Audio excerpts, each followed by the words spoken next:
पुण्यातील नामांकित college Symbiosis या सिम्बॉयसिस कॉलेजमध्ये झालेला हलगर्जीपणा आणि एका 24 वर्षीय तरुणाचा दुर्दैवी मृत्यू.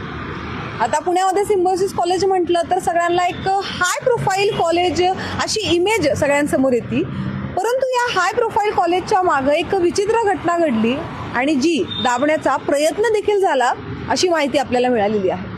2 डिसेंबरची घटना आहे. एक 24 वर्षीय तरुण शिवम नावाचा हा शिवम त्याच्या काही मित्रांसोबत सिम्बॉयसिस कॉलेज जे हिंजवडीमध्ये आहे त्या कॉलेजच्या प्लेग्राऊंडवर सगळेजण मित्र जे आहेत ते फुटबॉल खेळत होते आणि फुटबॉल खेळतानाच त्याला श्वास घ्यायला त्रास होत होता. तरी तो थोडा वेळ खेळला, परंतु त्याला थोड्या वेळानंतर जेव्हा त्याचा जो श्वास घेण्यामध्ये त्रास वाढला त्यानंतर त्याच्या मित्रांनी त्याला ताबडतोब पकडलं, त्याला उचललं आणि त्याला जी मेडिकल रूम आहे कॉलेजमधली तिथे त्याला नेण्याचा प्रयत्न केला. परंतु त्या मेडिकल रूमला म्हणजे त्याच्यापर्यंत पोहोचण्यापर्यंत कोणतीही म्हणजे लिफ्टची सुविधा नव्हती. त्यांना पायऱ्या चढून म्हणजे त्याला पकडून त्याला पायऱ्या पण चढावं लागल्या, कारण की त्याला पहिलेच श्वास घेण्यासाठी त्रास होत होता.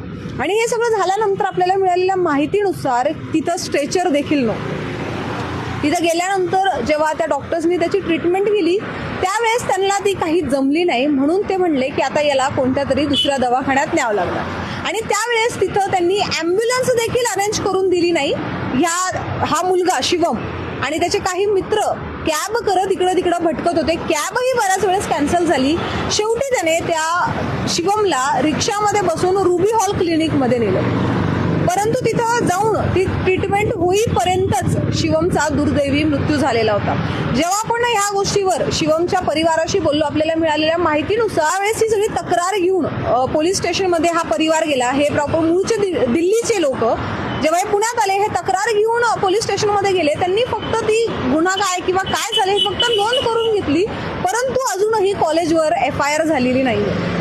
आता आपल्याला मिळालेल्या माहितीनुसार सिम्बॉयसिस म्हणजे हे जी एक मोठी ब्रँड आहे एज्युकेशनल इन्स्टिट्यूटची किंवा एज्युकेशनल युनिव्हर्सिटीची, पण ह्या गोष्टी म्हणजे एकदम बेसिक मूलभूत गरजा ज्या असतात विद्यार्थ्यांसाठी. हा MBAच्या सेकंड इयरचा विद्यार्थी, त्याला अजून पुढे शिकायचं होतं, त्याचं संपूर्ण करिअर बनायचं होतं, परंतु सिम्बॉयसिसच्या ह्या मेडिकल ट्रीटमेंटच्या हलगर्जीपणामुळे त्याचा आता दुर्दैवी मृत्यू झालेला आहे. आणि आता ह्या गोष्टीचा परिणाम जो आहे तो त्याच्या संपूर्ण परिवाराला आता भोगावा लागतो. आता या गोष्टीत पोलिसही दक्षता घेत नाहीये, बाकीच्या गोष्टींमध्येही लक्ष नाहीये, कारण की मेडिकल ट्रीटमेंट सारखी साधी गोष्ट ही सिम्बॉयसिस कॉलेजमध्ये नव्हती. या सगळ्या प्रकरणामुळे आता त्याच्यावर एक मोठा प्रश्नचिन्ह निर्माण झालेला आहे. आता या घटनेवर तुम्हाला काय वाटतं आम्हाला कमेंटच्या माध्यमातून सांगायला विसरू नका आणि पाहत राहा न्यूज डॉट्स. मी मृदुला नारळ.